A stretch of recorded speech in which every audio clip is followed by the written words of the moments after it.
Buenas tardes nuevamente. Hicimos alguna modificación en el programa. La doctora Arango desafortunadamente no podrá conectarse.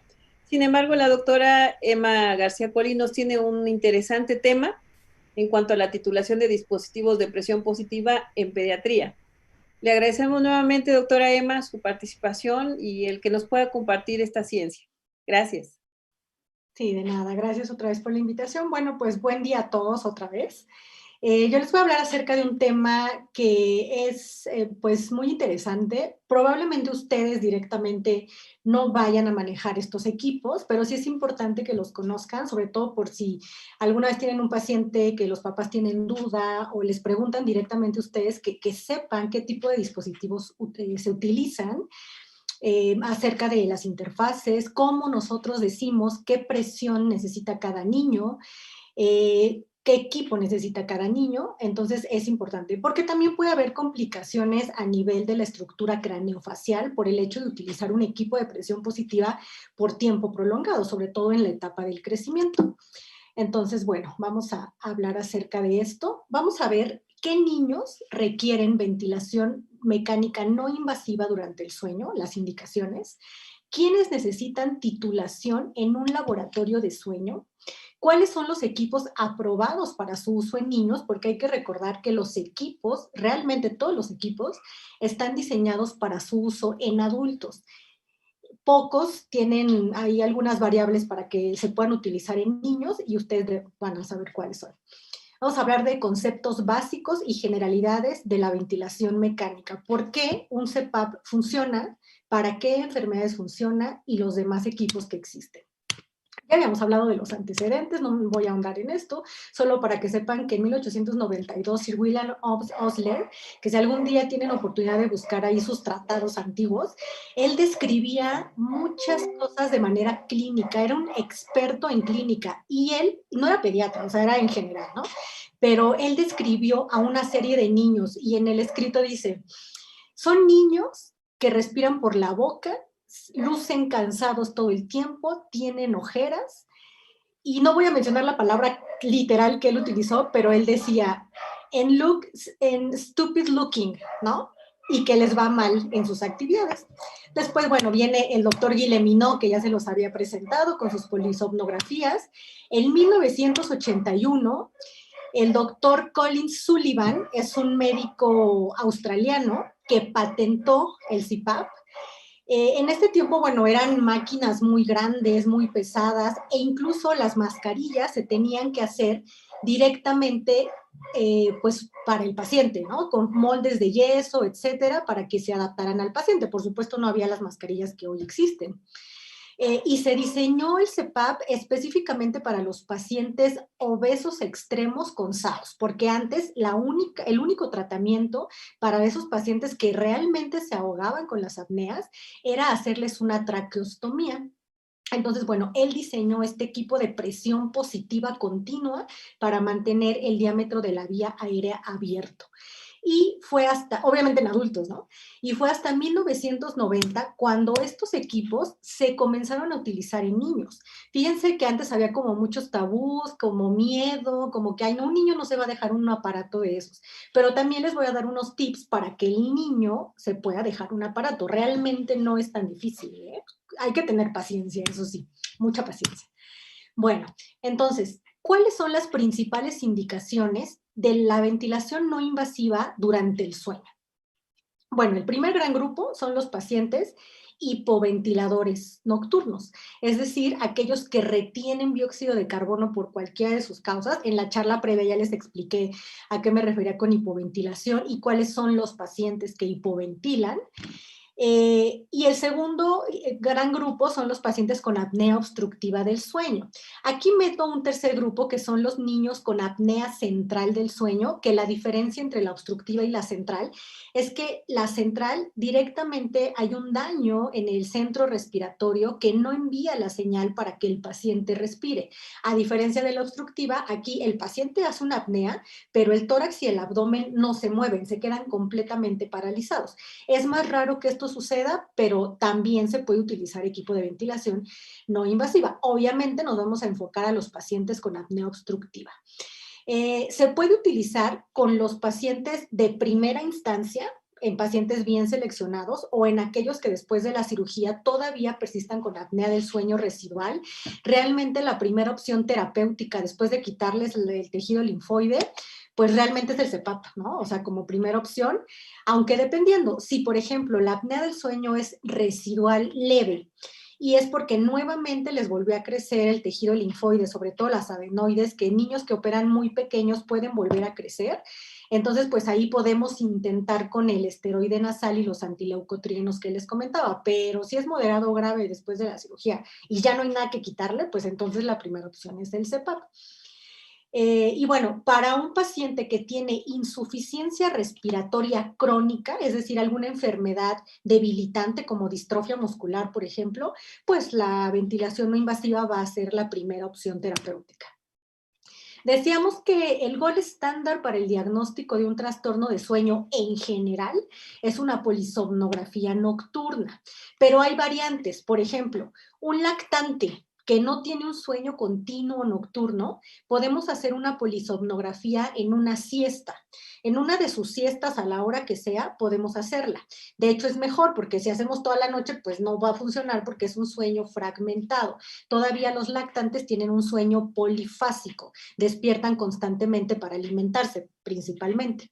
Pero ya en niños más grandes, que ya no son lactantes, lo ideal es hacer polisomnografías continuas de toda la noche. Me he encontrado por ahí que a niños que ya tienen sueño continuo les hacen polisomnografías de siesta, de 1 hora o de media hora. O sea, obviamente eso no funciona de nada, porque ya les decía que un ciclo de no more amor dura al menos de 90 a 110 minutos. Entonces media hora no me sirve absolutamente de nada. ¿Qué causas originan hipoventilación en niños? Y bueno, también en adultos son algunas de estas causas que hacen que el centro respiratorio no funcione adecuadamente y entonces comienzan a retener dióxido de carbono y a bajar la oxigenación durante la noche. Y muchos de ellos que no se diagnostican a tiempo, entonces van progresando hasta que este problema ya no solo es dormido, sino también despiertos. Y eso es más peligroso porque pueden incluso terminar en un servicio de emergencias. Entonces, el primer grupo de causas de hipoventilación son las de origen central. Por ejemplo, niños que tengan algún tumor cerebral, algún tumor o alguna malformación a nivel cerebral. El segundo grupo son los pacientes con enfermedades neuromusculares, como los que les presentaba previamente. Distrofias musculares, la más común pues, o la más conocida es la distrofia muscular de Duchenne, las atrofias espinales, que son enfermedades pues bastante desgastantes y tristes, las anomalías de caja torácica, desde algo más común como un pectus excavatum, como este caso, o ya malformaciones más graves donde hacen una escoliosis bastante grave y un tórax muy pequeño, como el caso que les presenté en la charla previa, o enfermedades directamente pulmonares, también enfermedades tristes, graves, con desenlace pues fatal, como la fibrosis quística. Por ejemplo, es una nena con fibrosis quística, que es tanto el daño pulmonar que ya no tiene cómo intercambiar gases, entonces retiene dióxido de carbono y su oxigenación es muy bajo. Otras causas de hipoventilación son la hipoventilación alveolar central congénita. Es un nombre bastante largo, pero no sé si ustedes han escuchado el término de maldición de Ondina. La maldición de Ondina era el nombre antiguo que se utilizaba para aquellos niños. Decían, el niño es la maldición donde el niño no puede dormir, porque si duerme, se muere. Entonces, no es tanto así, sino que hay una alteración en el sistema nervioso central donde no manda la señal para que el niño respire adecuadamente y entonces tiene complicaciones graves. Malformaciones a nivel del sistema nervioso central, parálisis cerebral, síndromes del sistema nervioso central, o por ejemplo adquiridas como un golpe muy fuerte, una cirugía directamente en el cráneo, infecciones como por ejemplo una encefalitis, una meningitis, hemorragias, tumores, etcétera. Todo esto puede llevar a que el niño no respire adecuadamente durante la noche. Aquí hay una niña con el síndrome de maldición de Ondina, que les decía, la hipoventilación central congénita, donde necesita un aparato forzosamente para respirar. Hay diferentes gravedades, dependiendo de la alteración en el gen, porque esto es una cuestión hereditaria, bueno, genética, más bien no hereditaria, genética. Entonces, si el gen está muy afectado, los niños necesitan ventilación temprana desde muy pequeños, y si no está tan afectado el gen, pueden incluso diagnosticarse hasta en la vida adulta. Tumores o hernias del cerebelo, por ejemplo, síndromes como Prader-Willi, que son estos niños con obesidad extrema por hiperfagia, porque comen en exceso, síndrome de Joubert, que son enfermedades un poco más raras, las neuromusculares, les decía atrofia espinal, hay varios tipos, una que se llama síndrome de Bernie-Hoffman es la más grave, es la atrofia espinal tipo 2. Prácticamente desde los 6 meses de vida los niños pierden toda la fuerza muscular del cuello para abajo y están conscientes, o sea, el intelecto está completamente conservado. Por ejemplo, mucopolisacaridosis, son estos niños con facies característica como se denominaba anteriormente como gárgola, que depositan diferentes compuestos en la cara, tienen macroglosia, tienen la lengua grande, depósito de sustancias alrededor de la faringe, los condiciona a trastornos respiratorios, distrofias musculares que van progresando en la edad. De las más comunes y más graves, pues son la distrofia muscular de Duchenne, distrofia de Becker, que no es tan grave, y la distrofia miotónica, ¿no? Que es también de las menos agresivas, por así decirlo. Luego, el otro grupo, pues son las anomalías de caja torácica. Hay de escoliosis a escoliosis, o sea, vean esta niña que tiene un tórax bastante dismórfico, hacen los pulmones pequeños, restrictivos, en lugar de una expansión adecuada, pues hacen una expansión restrictiva, y luego, peor aún, los tratan de corregir con una barra de titanio para que se enderece la columna, pero lo único que sucede con esta barra es que el tórax todavía se hace más restrictivo y entonces se empeora el trastorno respiratorio. La displasia torácica de June o displasia torácica asfixiante, que es un tórax en campana tan pequeño que los pequeños mueren en las primeras horas o días de vida. Y bueno, pacientes con Prader-Willi que ya per se, aparte de la obesidad, tienen ya un trastorno en el control respiratorio. Entonces, son pacientes que en general sindrómicos se pueden beneficiar de ventilación mecánica no invasiva y bueno, deben ser valorados. Fibrosis quística, enfermedades pulmonares, que nosotros los neumólogos, pues es a lo que nos dedicamos, ver este tipo de enfermedades como displasia broncopulmonar, que son los niños prematuros que tienen mucho daño por las concentraciones altas y prolongadas de oxígeno, daño por radicales libres, anemia de células falciformes, que en nuestro país no lo vemos tanto, y asma, ¿no? También es otra alteración. Obviamente asma me refiero a una crisis de asma aguda, ¿no? No un niño asmático usa ventilación durante la noche, a menos que tuviera SAOS, que es muy frecuente esa asociación, asma y cualquier atopia con apnea obstructiva del sueño o ronquido. Entonces debemos detectar a tiempo porque, como les decía, los pacientes van a empezar a retener dióxido de carbono o a hipoventilar. Ya a partir de ahorita me voy a referir con el término de hipoventilar a esta acumulación anómala de dióxido de carbono y disminución de oxígeno. Lo van a empezar a hacer durante el sueño. Primero, en la etapa de sueño no mor. Ahí se van un rato. No los detectamos, progresan primero a sueño mor, que es el peor, ¿no? Primero empiezan en sueño mor. No lo detectamos, progresa a sueño no mor, no se detecta y entonces ahora ya lo hacen despiertos. Y eso es lo que no queremos. Nosotros podemos hacer pruebas respiratorias, espirometrías, pletismografías, presiones inspiratorias, etcétera, en un laboratorio de fisiología pulmonar para detectar cuando el paciente ya es candidato a utilizar ventilación no invasiva, mucho antes de que lo desarrolle en vigilia, incluso, ¿no? E incluso si no tiene una polisomnografía. Nosotros decimos que en el mundo ideal, pues una polisomnografía es lo indicado, pero hay muchos lugares donde no hay recursos o los tiempos de espera son muy prolongados, entonces podemos utilizar estas pruebas para decir ya desde ahorita lo necesitas o simplemente con síntomas. Si el niño por la mañana tiene dolor de cabeza, está somnoliento, está irritable, ya amerita un equipo de ventilación. Ya veíamos también los fenotipos de apnea obstructiva del sueño y les repito, repito, este se beneficia de ventilación no invasiva cuando después de quitarle el tejido linfoide todavía persiste con SAUS. ¿Cuándo hay que revalorarlo? Pregunta, ya lo dije en la clase pasada, en 6 a 8 semanas después de la cirugía. Los obesos que no tienen hipertrofia amigdalina, adenoamigdalina en lo que bajan de peso, pues se beneficiarían de un CPAP. Incluso utilizar una presión positiva antes de bajar de peso o durante el proceso más bien, ayuda a bajar peso más rápido, ¿no? Pero pues no es magia tampoco. Y definitivamente los pacientes con estas patologías que ya veíamos. También la clase pasada, bueno, ya veíamos las complicaciones de meter a un niño a cirugía sin un estudio de sueño previo o sin un CPAP previo cuando se trata de SAOS moderado o grave, las complicaciones de laringoespasmo, de saturación, edema agudo pulmonar.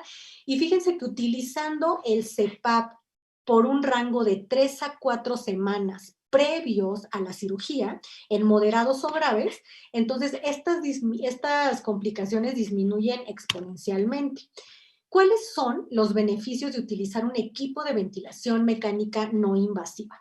Bueno, primero, pues va a mejorar los síntomas agudos, la función respiratoria a lo largo del tiempo, la calidad de sueño. Si el niño antes estaba regresando a etapas superficiales cada vez que despertaba por la apnea, pues entonces ahorita con esa presión positiva evitamos las apneas y entonces el niño tiene una arquitectura de sueño pues estable, va en todas sus etapas como debería ir. Pero algo bien importante es que sepan que cuando un paciente o sea, depende del CPAP, o sea, él se beneficia del CPAP durante la noche, no es que en un tiempo considerable, o sea, el CPAP va a mantener la vía aérea permeable sin utilizarlo, ¿me explico? Porque también he escuchado como esos comentarios así de, no, pues úselo 2 años y entonces ya le va a dejar ahí. No, el CPAP funciona mientras lo traiga puesto. Claro, que ayuda a desinflamar la vía aérea, ayuda a disminución de peso, entonces puede ser que con el tiempo ya no utilice el CPAP, ¿verdad? Pero no es como un tratamiento ya definitivo. Entonces, mejora todos los parámetros de cognición, metabólicos, etcétera, disminuye hospitalizaciones en aquellos pacientes crónicos, mejora la calidad de vida y evita una progresión rápida de pacientes con enfermedades crónicas como esta nena que tiene atrofia espinal, entonces su sobrevida pues incrementa un poco más. Digo, de todas formas el desenlace es fatal, pero mejora un poco más su calidad de vida. Ahora, ¿qué dispositivos están aprobados por la FDA para usar en pediatría? Pues ninguno, ninguno. La FDA al menos dice, para niños menores de 30 kilos, nosotros nos reservamos, no lo probamos así directamente, pero la verdad es que se pueden utilizar, le digo, sabiendo cuáles, en qué situación y exactamente qué tipo de equipo utilizar. Bueno, pues entonces, equipos de presión positiva existen todos estos. Estos se llaman modos ventilatorios. Es la forma en la que nosotros vamos a otorgar la presión necesaria. El primero, el más común y el más sencillo, es el famoso CPAP, que es un equipo de presión positiva continua en la vía aérea, es decir, una sola presión a lo largo de todo el ciclo respiratorio. Tanto en inspiración como en expiración, yo voy a tener siempre la misma presión. Vamos a ver uno con más detalle. Luego sigue el binivel, o que mucha gente conoce como BiPAP. Sin embargo, BiPAP es un nombre comercial, entonces el nombre correcto que tendríamos que utilizar es binivel. Es decir, no solo es una presión, sino son dos presiones. Una presión en inspiración y otra presión en expiración. Y de este binivel hay 3 tipos, el espontáneo, el que puede ser espontáneo y por tiempo, y el que es controlado exclusivamente por tiempo. Los dos que más utilizamos es el espontáneo y el mixto. Luego están otros que realmente en adultos se utilizan más, en niños prácticamente no se utilizan, que es la servoventilación adaptativa. Servoventilación adaptativa, cuando se diseñó, dijeron ya, esta va a ser la panacea para las apneas centrales y para la apnea central con respiración de Cheyne-Stokes. Pero después, a lo largo del tiempo, se dieron cuenta que los pacientes que utilizaban servoventilación adaptativa con apnea central y respiración de Cheyne-Stokes se morían. Y entonces lanzaron un warning y dijeron, no más lo utilicen, al menos en este grado de pacientes, en este grupo de pacientes. Luego está la ventilación modulada anticíclica, que solo se los comento para que conozcan que existe, pero no la usamos en pediatría. Y dos modos de híbridos, que es la presión soporte con volumen asegurado y por volumen inteligente. En niños difícilmente se utiliza, no vamos a ahondar en esto, en adultos sí se utiliza más, no para SAOS, sino para problemas respiratorios crónicos. Por ejemplo, EPOC y distrofias musculares y todo esto. Entonces, a grandes rasgos, en niños, de todos los que les comenté, los que más usamos es el CPAP y el binivel. El CPAP, les decía, es una presión positiva continua en todo el ciclo respiratorio, tanto en inspiración como en expiración. Estrictamente no se considera como un modo de soporte ventilatorio, porque no incrementa la oxigenación, o si lo hace de manera indirecta y muy poquito. Es decir, si un paciente requiere oxígeno, probablemente le vamos a tener que agregar oxígeno si utiliza solo un CPAP. Lo único que hace el CPAP es funcionar como una férula neumática. Hagan de cuenta que yo tengo mi vía aérea colapsada y entonces entra el CPAP como si fuera un tubo, pero de aire, e incrementa el diámetro anteroposterior de la vía aérea superior. Entonces vean cómo este es un paciente con apnea obstructiva, con disminución de la luz, sin tratamiento, y aquí un paciente ya con CPAP. Pero no solamente es poner CPAP, sino hay que encontrar la presión ideal. Entonces, no apoya con los músculos respiratorios, es decir, un paciente que tiene disminución en la fuerza muscular, solamente se va a fatigar más si le ponemos un CPAP, y en esos pacientes pues está indicado un binivel. ¿Qué indicaciones tiene un CPAP? Esto es en adultos y en niños. Apnea obstructiva del sueño, de cualquier tipo, primaria, posterior a la cirugía, residual, y también para la apnea central del sueño también se puede utilizar el CPAP, pero bueno, ese es otro tema muy, muy aparte. Existe algo que se llama AutoCPAP. El AutoCPAP no es más que un equipo con un algoritmo ya diseñado de manera automática para detectar la obstrucción de la vía aérea e ir incrementando de uno en uno la presión hasta ya no encontrar obstrucción. Entonces, por ejemplo, esta es una gráfica bien característica de cómo funciona un equipo automático. Fíjense bien cómo el paciente en esta, o sea, de acá, de la flecha a la izquierda, el paciente está con apneas cuando apenas está empezando a jalar el equipo, y ya después ya tiene el tratamiento bien establecido. Entonces, el paciente hace una apnea, dos apneas, tres apneas, cuatro apneas y desatura. 86, 82, 85, 88, por ejemplo, ¿no? Su respiración es irregular. Sus apneas aquí están bien marcadas: apnea, respira, respira, y así. Y entonces aquí ya tenemos el equipo de presión en 4 centímetros de agua. Siempre todos los equipos que ustedes vean van a empezar a funcionar en 4 centímetros de agua, no en 1, en 2, en 3. 4 centímetros de agua es lo necesario para que el paciente no reinhale el dióxido de carbono. Menos de eso reinhalaría su dióxido de carbono. Entonces, bueno, todos empiezan en 4. Empieza el equipo así como a censar la frecuencia respiratoria del paciente, el volumen del paciente, etcétera. Y cuando ya llega, empieza a subir. 1. Aquí está, miren, de 4 sube a 1, así, a 2, perdón, a 6, ¿no? Entonces, aquí todavía detecta obstrucción, vuelve a subir, sigue detectando obstrucción, vuelve a subir hasta que no detecta obstrucción. Ahí se va, y siempre va a buscar el valor mínimo para mantener abierta la vía aérea superior. Por eso es que ustedes ven que va bajando. No quiere tener el valor máximo, quiere buscar el valor mínimo con lo que la vía aérea superior ya está abierta. Cuando ya encuentra el valor ideal, ya no hay apneas, la respiración está regular y ya no desatura. El paciente se mantiene saturando pues casi 95%. Entonces, ¿cuál es lo malo de esto? Que esos equipos, otra vez, están diseñados para adultos, para el flujo respiratorio del adulto, para la frecuencia respiratoria del adulto. Un niño puede llegar a tener hasta 60 respiraciones por minuto, 30, 40, dependiendo de la edad. Un adulto en esas condiciones pues ya está intubado, ¿no? Entonces, se puede utilizar el AutoCPAP, sí, en niños grandes, como de 7, 8 años, que pesen más de 30 kilos, y aún así como que no es tan confiable. Pero esto es algo bien importante que mencionó el doctor Facundo. hay que adaptarnos. Hay que adaptarnos, o sea, no es algo que ya está bien establecido. Nosotros utilizamos AutoCPAPs, incluso en niños más pequeños, vemos las gráficas, porque afortunadamente ahorita todo, podemos ver las gráficas de presión, de fuga, de apneas que tuvo ya con el equipo. Incluso se puede ver de forma virtual. Ya hay programas, hay softwares que son nubes de datos donde el médico entra, mete el dato del paciente, el médico entra y puede ver cómo utilizó el equipo durante la noche previa, si cuántas horas, si lo utilizó bien, si tuvo mucha fuga, etcétera, etcétera, etcétera. Pero son equipos nuevos, o sea, el equipo lo venden ya con ese software y tienen que ser equipos nuevos, que a veces pues pueden ser costosos, o una tarjeta de memoria que el equipo tiene, es como un chip que ya en equipos más viejitos, el paciente nos lleva la tarjeta de memoria, nosotros en la computadora descargamos la información y vemos exactamente los mismos parámetros.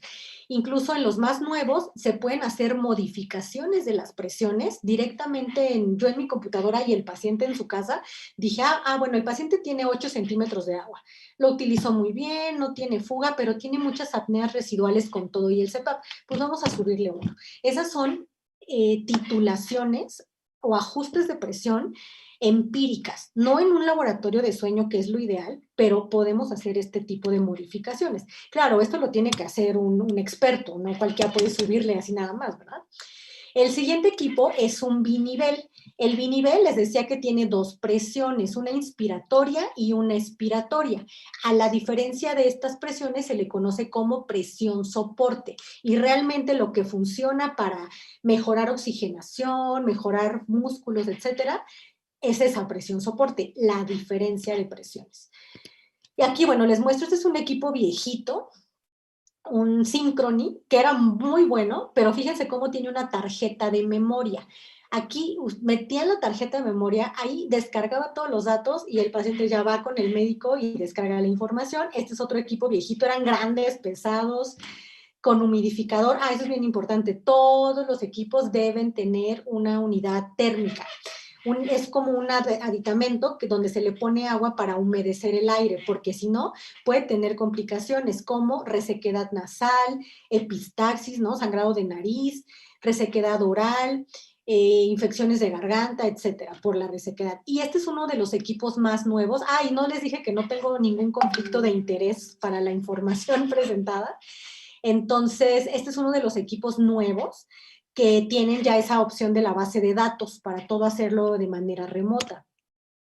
Los objetivos, lo que queremos hacer con nuestro equipo de ventilación, sea cual sea, es disminuir el trabajo respiratorio, restablecer el volumen de los pulmones, incrementar la capacidad residual funcional. ¿Qué es la capacidad residual funcional? Es bien fácil. Cuando yo inhalo fuerte y exhalo, no saco todo el aire que inhalé. Si yo sacara el 100% de lo que inhalé, mis pulmones se colapsarían. No, yo dejo un porcentaje ahí en los pulmones, en los alvéolos, para que se mantengan abiertos y no se colapsen. Esto es la capacidad residual funcional. En los pacientes con enfermedades neuromusculares o crónicas, esta capacidad está disminuida, entonces colapsan y hacen colapsos pulmonares que empeoran el cuadro. Los equipos de ventilación incrementan ese aire residual y también estabiliza la vía aérea superior. Entonces, un equipo de ventilación no invasiva, ya hablando directamente de un BiPAP, un binivel, actúa desde acá arriba hasta nivel pulmonar. Un CPAP actúa en esta parte e indirectamente algo pulmonar, ¿ok? Pero eso es bien importante que sepan la diferencia. Les repito, si yo a un niño con distrofia de Duchenne en etapas avanzadas, que ya está en silla de ruedas y que no puede respirar, le pongo un CPAP, o sea, le va a ir peor, mejor no le pongo nada, ¿no? Le va a ir peor. Les decía que del BiPAP hay 3 tipos. El S, que es espontáneo, es decir, el equipo nada más está ahí lanzando el aire, por así decirlo, en la inspiración y en la expiración, pero el paciente es el que manda la señal para que el equipo active el aire. En cambio, el ST, ahí no. Ahí el paciente, si puede, si tiene la capacidad, manda la señal respiratoria con su propio flujo de aire, pero si de repente el equipo detecta que el paciente no está respirando, mete una respiración extra de respaldo para ayudarlo, ¿ok? Y también aquí es bien importante saber cuál binivel, porque hay tipos, ponerle a un paciente y al otro. ¿Qué sucede si yo le pongo a un niño, igual les voy a poner el mismo ejemplo, con distrofia de Duchenne? Yo le pongo un binivel S espontáneo, donde el paciente tiene que hacer el esfuerzo para activar la inspiración y la expiración.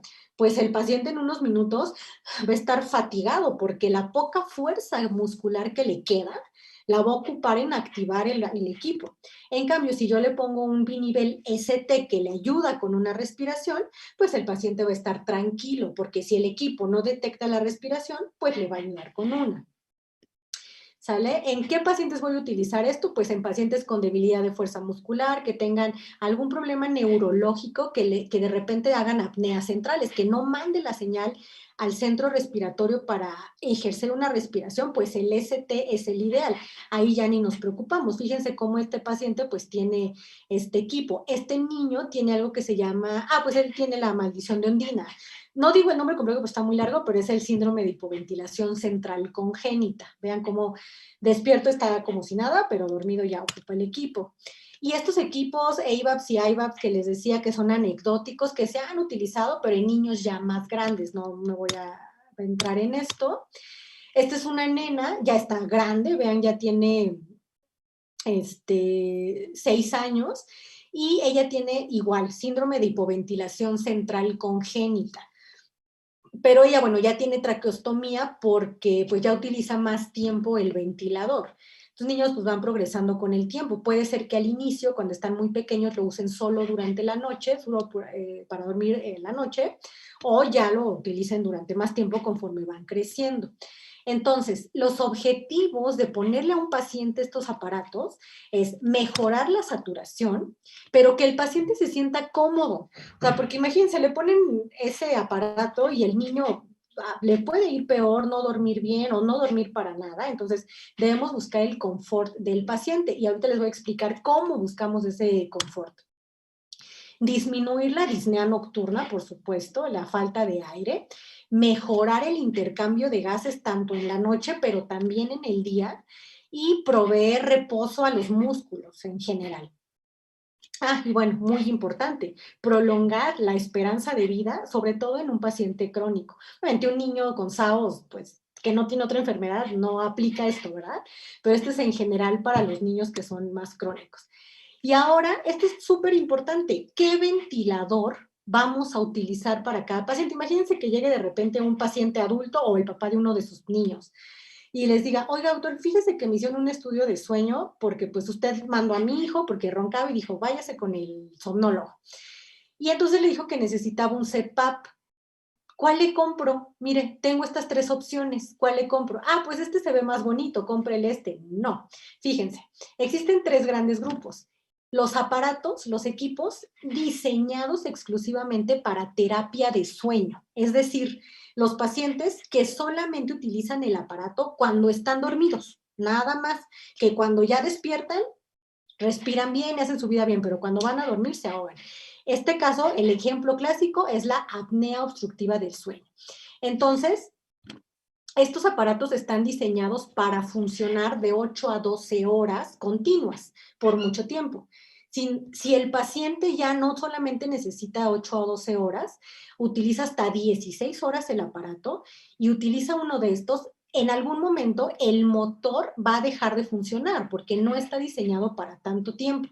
Y si el paciente ya utiliza el aparato, como estos niños crónicos con traqueostomía, más de 16 horas al día, 24 horas, entonces ya va a requerir un equipo que se llama soporte de vida, que está diseñado para utilizarse las 24 horas del día y además tiene una batería en caso de que se llegara a ir la luz, porque por lo regular estos pacientes pues ya dependen de la ventilación, ¿sale? Todos estos equipos van a tener lo mismo, CPAP, BiPAP, AVAP, SIVAP, todos, pero va a depender cuál va a ser su uso y por supuesto el costo. Un equipo de estos estará en, no sé, de 25 a 35, esto casi 60 y este 80, 100 mil pesos, ¿no? Entonces es mucha la diferencia. De estos equipos, el intermedio, el que se puede usar de 12 a 16 horas, este está diseñado para niños de por lo menos 13 kilos en adelante, que no sean dependientes de ventilador porque la batería no dura tanto. Tiene todos los parámetros, CPAP, BiPAP S, ST, etcétera, ¿no? Y luego están los que, bueno, este está también diseñado para menos de 5 kilos. Fíjense cómo sí está diseñado para eso, aunque la FDA pues todavía no dé la aprobación. Y luego están los equipos ya de soporte de vida, ¿no? Que son los que se utilizan por casi las 24 horas, que bueno, tienen baterías muy largas, que tienen ya otras funciones, humidificación para conectarse a traqueostomía, incluso a pacientes intubados, ¿sale? Y bueno, aquí hay un niño, les presento un niño que tiene ya un equipo de presión positiva. Estas son mascarillas ya un poquito viejas. La verdad es que hay pocas mascarillas diseñadas para niños. La mayoría son mascarillas para adultos que nosotros adaptamos para niños. Por ejemplo, esta mascarilla es una mascarilla extra S, extra small, de un adulto, pues al niño le queda a la perfección. Hay que hacerle medidas para ver que le quede bien, que no le obstruya la boca, o que si queremos cubrir nariz y boca, le quede de buen tamaño. Y lo más importante, que el niño se sienta cómodo, no es así de ponte la fuerza y ponte tu CPAP. No, eso nunca va a funcionar.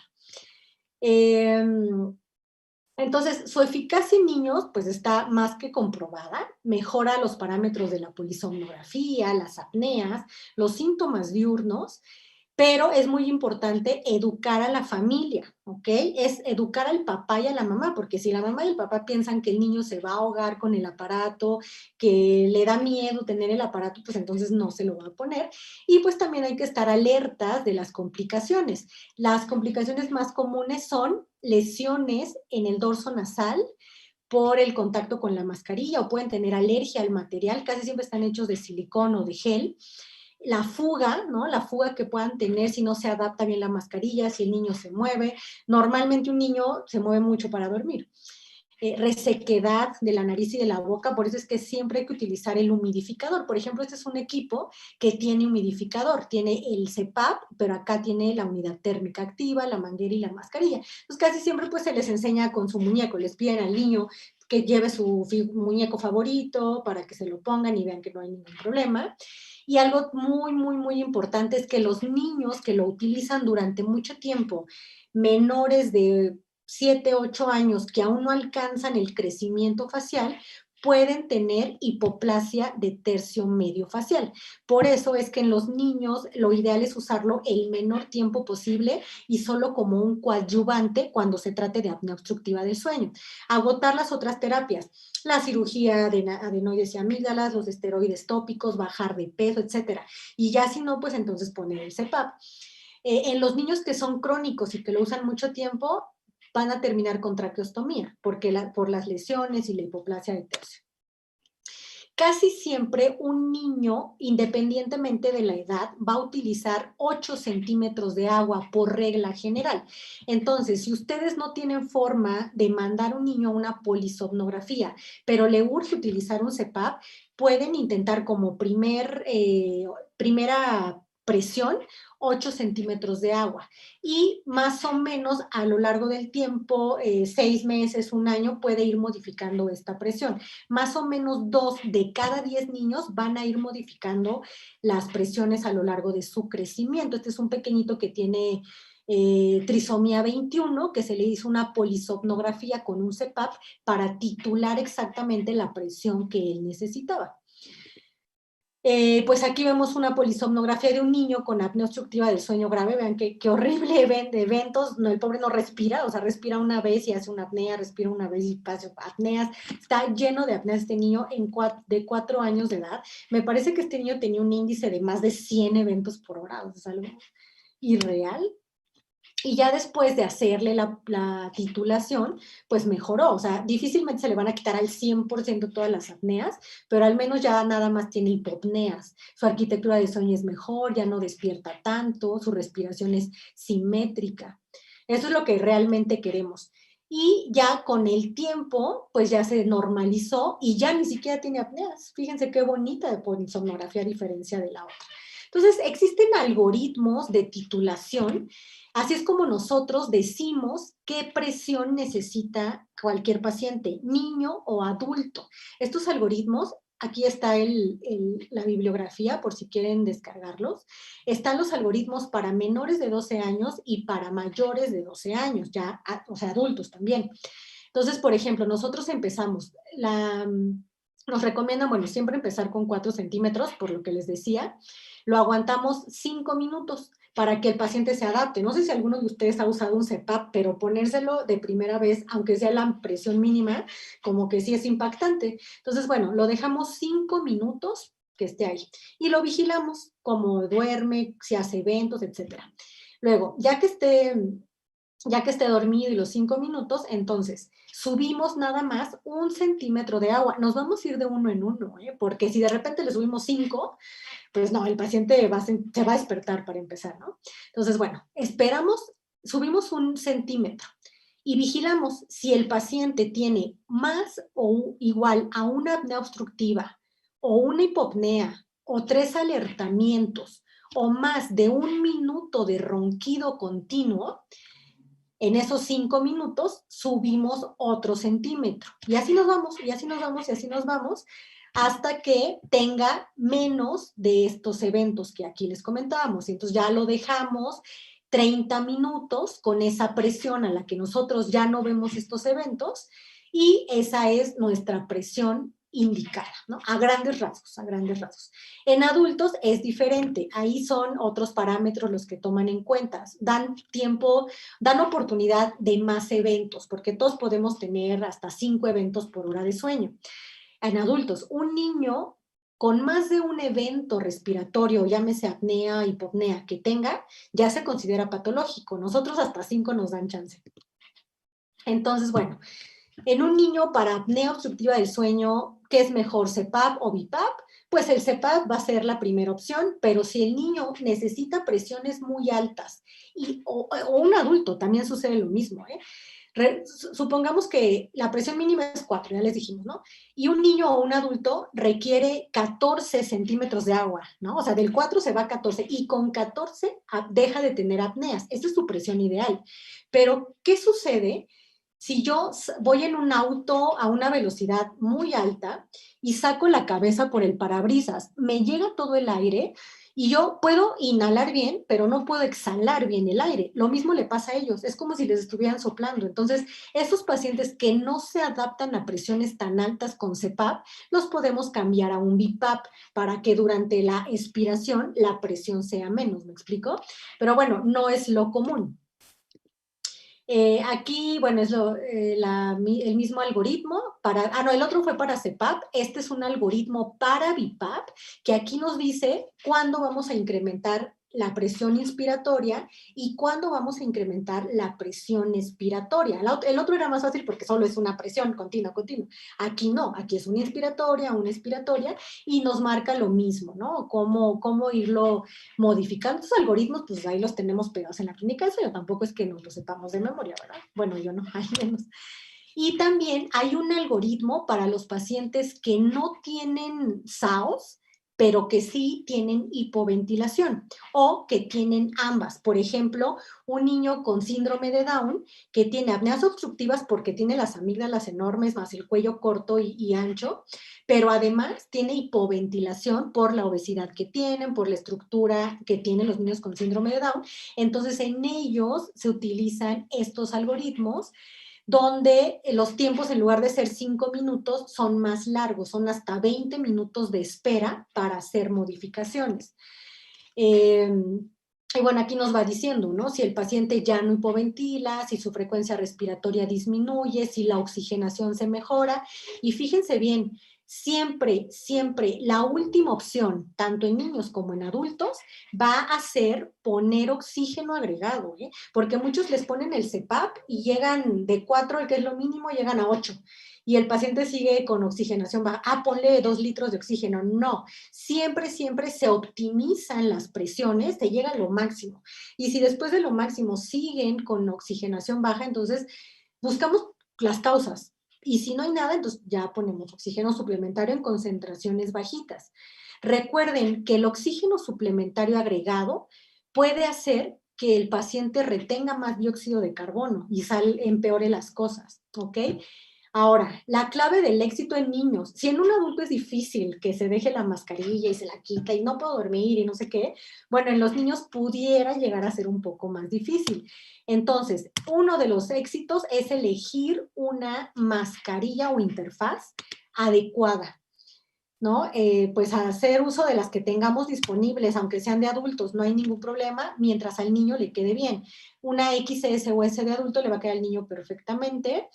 Se han creado cuentos, stickers para los CPAP para que el niño se sienta más cómodo, ponérselo a su muñeco favorito, aquí se lo pusieron a una Barbie para que la niña viera, pues ella lo hace, yo también lo puedo hacer, a su osito. Incluso les dan premios, ¿no? Así de, lo usaste bien una semana, toma, te ganaste tu premio.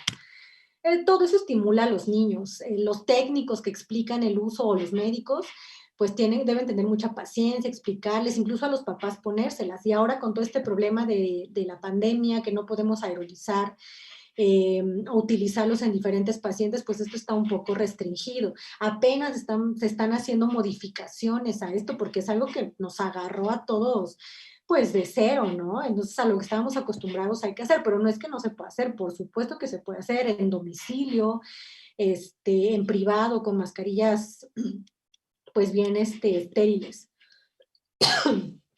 Aquí les presento otras imágenes de niños para que vean que sí se pueden dejar la interfaz. Permítanme un segundo. Tener cuidado con los riesgos de asfixia. Por ejemplo, aquí este niño se bajaba el arnés y entonces tenía riesgo de ahogamiento. Y pues, ¿qué decidieron? Mejor ponerle una mascarilla total. Una mascarilla total face, que se podría ver más aparatoso, pero el niño está feliz y le funcionó de maravilla. Existen mascarillas específicamente para niños, como esta Pixie. Miren, esta sí es diseñada específicamente para niños. Ay, una disculpa. Esta nasal para niños más grandes. Y fíjense cómo este niño no podía dormir con esta mascarilla nasal y prefirió él y los papás pues ponerse una oronasal. No oronasal, total face. Niños en polisomnografía con titulación. Los efectos adversos que ya decíamos, tener cuidado con eso. Y la hipoplasia del tercio medio. Se ha visto que en adultos que lo usan por más de 2 años seguido, puede haber retroposición dental, y en adolescentes, por ejemplo, este adolescente que lo utilizó desde los 5 años hasta los 15 años, vean cómo pues no hay un crecimiento adecuado de las estructuras faciales. Entonces, ¿qué podemos concluir? Que los equipos de ventilación no invasiva son opciones terapéuticas adecuadas siempre y cuando seleccionemos bien a los pacientes. Elegir un modo ventilatorio adecuado y la interfaz adecuada es clave del éxito. Hay que darle seguimiento para el ajuste de parámetros. No decir, llévese su CPAP y ya ahí úselo como que usted quiera y cuando usted quiera.